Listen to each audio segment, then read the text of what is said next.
Olá pessoal, tudo bem? Hoje vamos falar sobre a regra de pontos anterior à reforma da Previdência e posterior à reforma da Previdência e a diferença entre elas.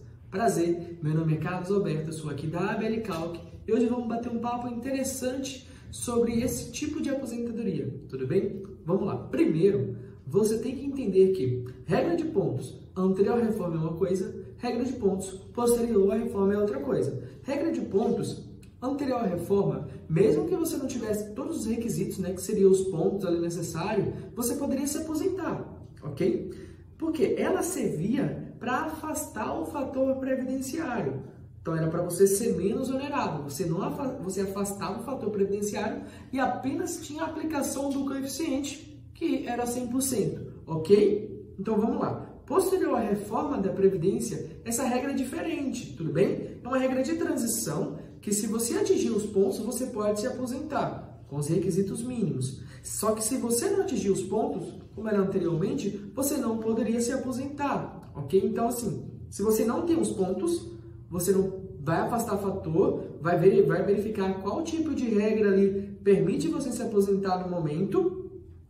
E pronto, anterior à reforma não, você poderia se aposentar normalmente, só que não afastava o fator previdenciário. Os pontos não eram um empecilho para você não se aposentar. Já a posterior à reforma então é muito importante você ficar atento, porque essa é uma regra vantajosa e pode ser benéfica ao seu cliente, para ele se aposentar mais rápido e não precisar esperar tanto tempo. Só que ela tem alguns requisitos mínimos. O principal para o homem e para a mulher é o tempo de contribuição. Você talvez pode ter um cliente com uma idade já mais avançada, só que ainda a pessoa não tem 30 anos de tempo de contribuição se mulher e 30 anos de tempo de contribuição se homem. Então é importante você entender e verificar se vale a pena esperar essa regra ou não, ou verificar outras regras que a reforma da Previdência trouxe para o seu cliente. Então fique atento, e isso aqui eu trago especificamente por causa de planejamento de aposentadoria.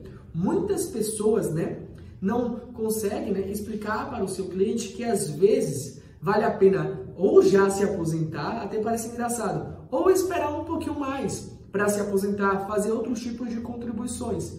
Não fugindo do assunto, mas é um ponto importante a trazer aqui, o mínimo divisor agora, que veio esse mês, lá das 108 contribuições para fazer a média, é uma coisa interessante para você olhar, para você não prejudicar ou não passar informações erradas para o seu cliente. Então fique atento, principalmente na regra de pontos.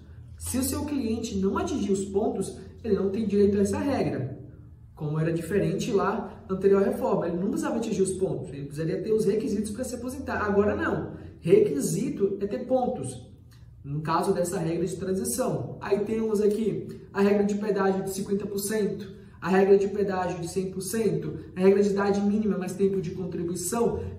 Tem vários tipos de regra para você olhar qual compensa mais para o seu cliente, e se vale a pena esperar ou não. E vale a pena ter paciência, vale a pena fazer cálculos, vale a pena fazer projeções, porque você entrega para o seu cliente um trabalho melhor, um trabalho mais completo, um trabalho que não deixa dúvidas para quando ele for pedir a aposentadoria dele. Porque eu posso entender que eu tenho um tempo de contribuição e tenho idade suficiente.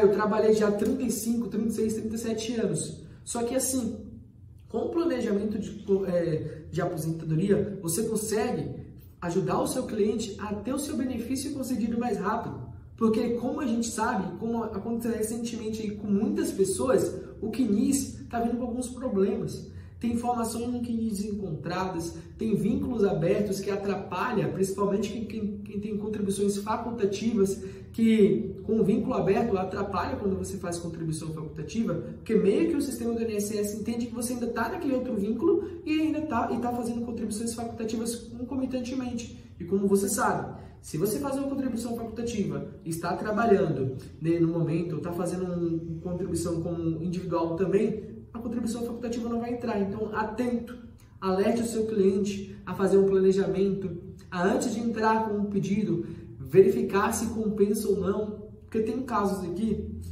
vou contar um fato aqui para vocês. Ano passado, eu peguei um caso de um cliente que faltava 14 dias para se aposentar.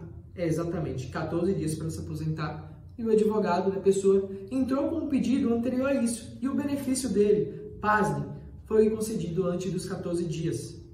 E isso significou uma perda tremenda de, não lembro com exatidão aqui, mas foi entre R$ 700 a R$ 1.300. Olha a diferença por causa de 14 dias. Então, um planejamento de aposentadoria compensa e muito você indicar para o seu cliente, ok? Então, qualquer dúvida que você tiver da regra de pontos, se cabe ou não para o seu cliente, pode mandar aqui embaixo que a gente responde para vocês ou entrar em contato conosco lá pelo Instagram, ok? Até mais!